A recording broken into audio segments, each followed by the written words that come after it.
Doctor शीरी मजारी साहिबा जी। Speaker साहब, मैं समझती हूँ कि बिलावल भुट्टो जरदारी को कम से कम एहतराम से बोलना चाहिए। उन्होंने मुझे मर्द बना दिया, उनको औरत और मर्द की पहचान होनी चाहिए। औरत और मर्द की पहचान होनी चाहिए। बड़ा अफसोस है कि उनको फर्क ही नहीं, मर्द और औरत का पहचान नहीं है। ये बदतमीजी हुई है। Please tell him to fix this. जी असद उमर साहब जी, मिनिस्टर फॉर प्लानिंग जी। जी चेयरमैन साहब,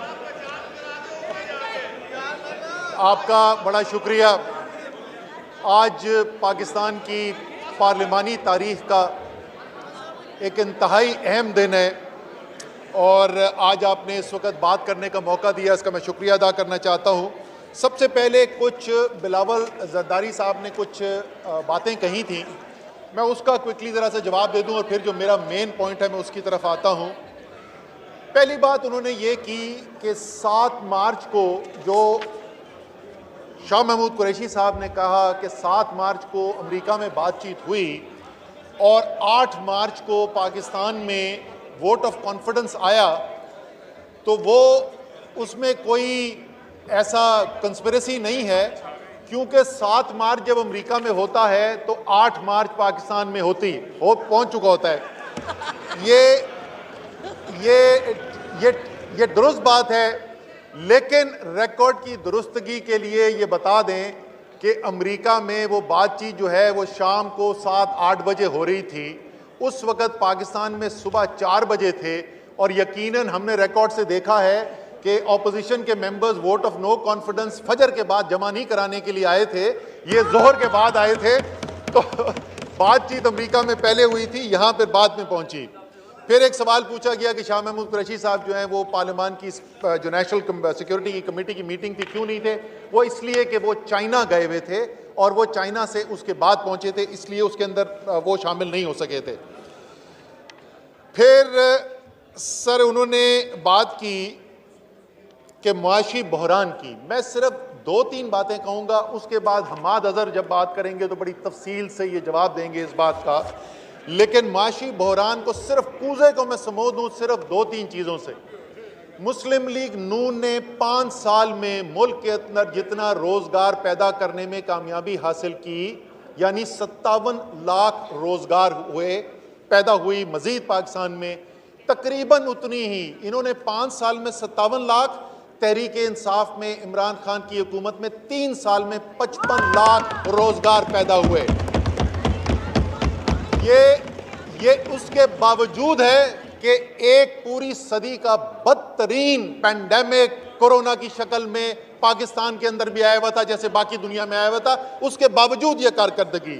दूसरी चीज, पाकिस्तान पीपल्स पार्टी और पाकिस्तान मुस्लिम लीग नून की हुकूमतें दोनों मिला लें, 10 साल में जितनी हमारी बरामदात के अंदर इजाफा हुआ, इन दोनों हुकूमतों के 10 साल मिला के, सिर्फ ये रवां साल जो चल रहा है इस 1 साल के अंदर तहरीक इंसाफ में हमारी बरामदात में उन 10 साल से ज्यादा इजाफा हो रहा है 1 साल के अंदर। और आखिरी चीज, बाकी जैसे मैंने कहा तफसील जो है वो हमाद इसकी बात करेंगे, लेकिन उन्होंने कहा इसके मुआशी बहरान का 15 साल के बाद ये पहली दफा होने जा रहा है। अब ये इन्होंने एक सियासी बहरान पैदा किया हुआ है, इसका मईशत के ऊपर जाहिर है बहुत मनफी असर पड़ रहा है, वरना ज्यादातर चांसेस यही हैं। तमाम तखमीने जो स्टेट बैंक के भी जो हैं, जो मिनिस्ट्री ऑफ प्लानिंग के अभी आज से 2 महीने पहले तक के थे, ये पहली दफा हो रहा है 15 साल में कि 2 साल तवातर से मईशत की शरह नमू 5% से ज्यादा होने वाली है। ये 15 साल में पहले कभी नहीं हुआ है। तो बहरान तो की हकीकत तो ये है। आखिरी चीज जो उन्होंने बात की, जिसके ऊपर मैं हल्का सा जिक्र करता हूं, ज्यादा तफसील में फिर बाद में जाऊंगा, वो कह रहे थे कि बहुत अरसे से वो जिद्दोजहद कर रहे थे इमरान खान की हुकूमत गिराने के लिए, और बड़ी तफसील से उन्होंने बताया, लॉन्ग मार्च की, क्या क्या किया, PDM बना। फिर एक दिन जो है मरियम बीबी ने, मुझे याद पड़ता है, उन्होंने गवाही दे दी कि PDM तबाह हो गई। वो सारे उरूज नशेब उन्होंने सब हमें बताए।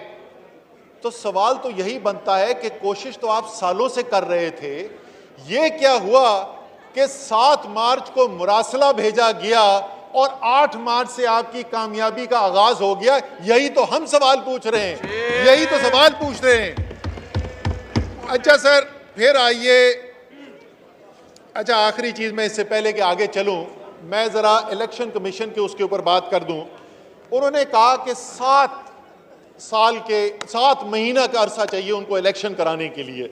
अब मुझे ये बताएं कि पहली बात तो आईनी जिम्मेदारी है उनकी कि उन्होंने इलेक्शन कराना है 90 दिन के अंदर अगर अर्ली इलेक्शन कॉल होता है, और ख़ास तौर पे ऐसी सूरत हाल जहां पर ऐसा ऑल्टरनेट मौजूद हो कि अगर ये कामयाब होती है वोट ऑफ नो कॉन्फिडेंस, तो एक भानमती का कुनबा जो है वो हुकूमत बनाने जा रहा है। और वो कैसा कुनबा है उसकी हम थोड़ी सी आपको याद दिलाना चाहते हैं।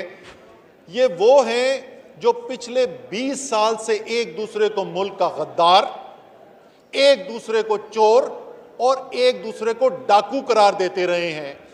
ये हुकूमत 7 महीने चलेगी कैसे, ये हमारी समझ से बाहर है। लेकिन मैं जरदारी साहब को मुबारकबाद जरूर देना चाहता हूं। ये वाकई में मुबारकबाद के मुस्तहिक है कि वो लोग जो कहते थे कि इनका पेट फाड़कर इनका पैसा निकालेंगे, इनको खंभों से लटकाएंगे, इनको लड़काना लाहौर और कराची की सड़कों पे घसीटेंगे, वो इनके दरबार पर हाजिरी दे के इनके घुटनों को हाथ लगा रहे। मुबारकबाद मैं इनको जरूर देना चाहता हूं।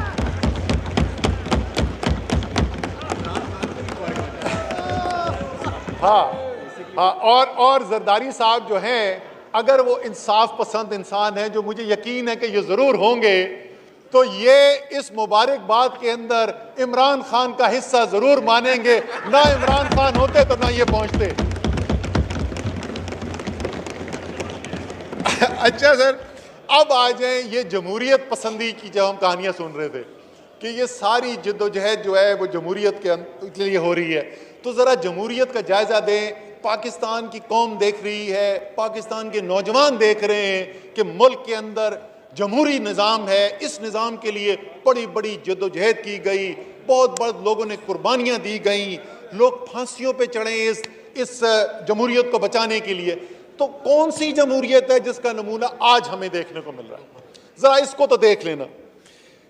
सर मुझे ये बताएं कि ये जमहूरियत है या ये आइन है कि एक मुनहरिफ खातून रुकन एक एंकर को ये कहती हैं कि ये अच्छे आप जो मुझे लेक्चर दे रहे हैं ये तो बड़ी अच्छी बातें कर रही हैं, लेकिन 23 करोड़ रुपए में मेरी जिंदगी बड़ी अच्छी गुजरेगी। ये जमहूरियत होती है? हमारे लेजिस्लेटर्स की ये 2% की औकात हो जाए कि वो अवारी मेट्रो से एमपीए बाहर निकलने की कोशिश करे तो उसको गार्ड बोले कि तुम्हारी गोली लग चुकी है, वापस कमरे के अंदर जाओ, बाहर नहीं जा सकते।